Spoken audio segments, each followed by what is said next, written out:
Take the case of an insurance sector. This is another area which is very closely coupled with in our times where things are so uncertain.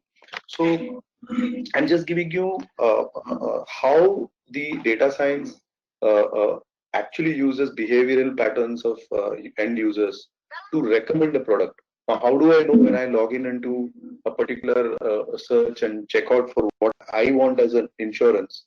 Do I really get to know what exactly I deserve? Do I get the best deal?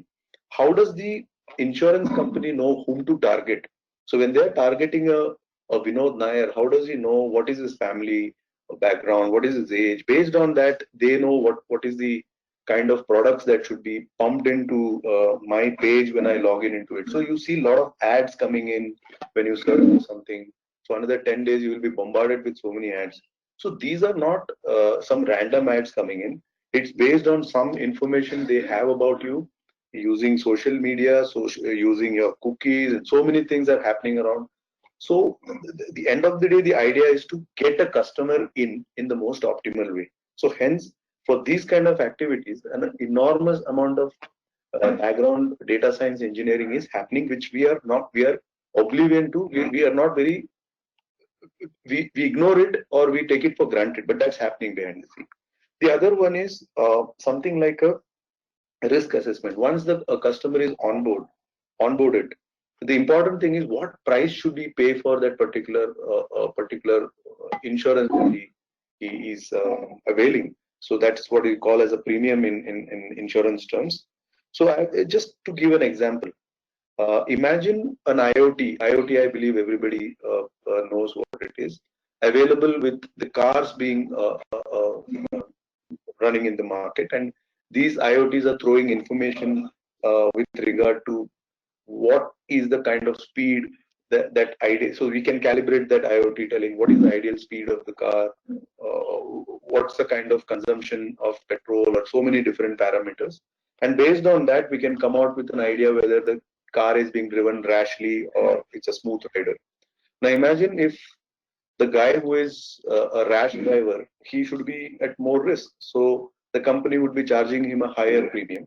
And if a smooth rider is, if there is a smooth rider, he should be getting a lesser premium. So it's so the data science is enabling what we call as a fair game by looking into the insights of data.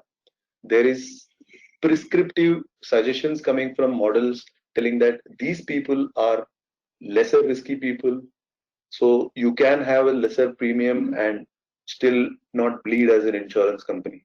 So what happens is it is becoming more democratic. People with rash driving should be punished, whereas the others are getting a fair deal. So unlike earlier times where a flat price was declared, give it or take it or leave it, you have to go for that price.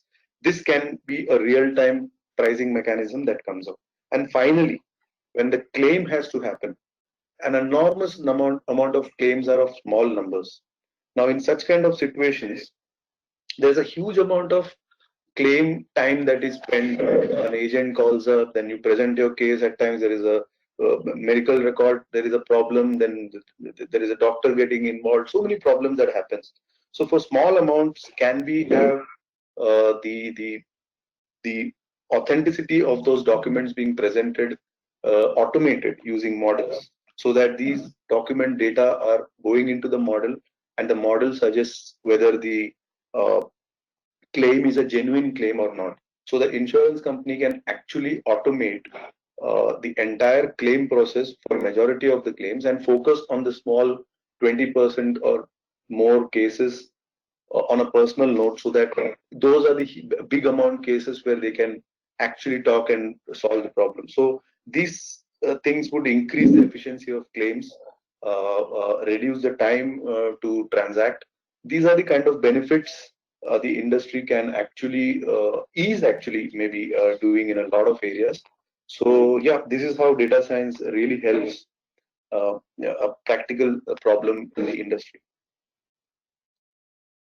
Yeah. When we talk about retail industry, data science plays a vital role in almost all the sectors or all the stratas of retail industry, such as recommendation, logistics and supply chain management, demand forecasting, price optimization, and data-driven product management. For organized retail, especially, they do lot of analysis and do lot of different modeling to ensure that the customer footfalls are increasing, and also the value of the customer also keeps increasing.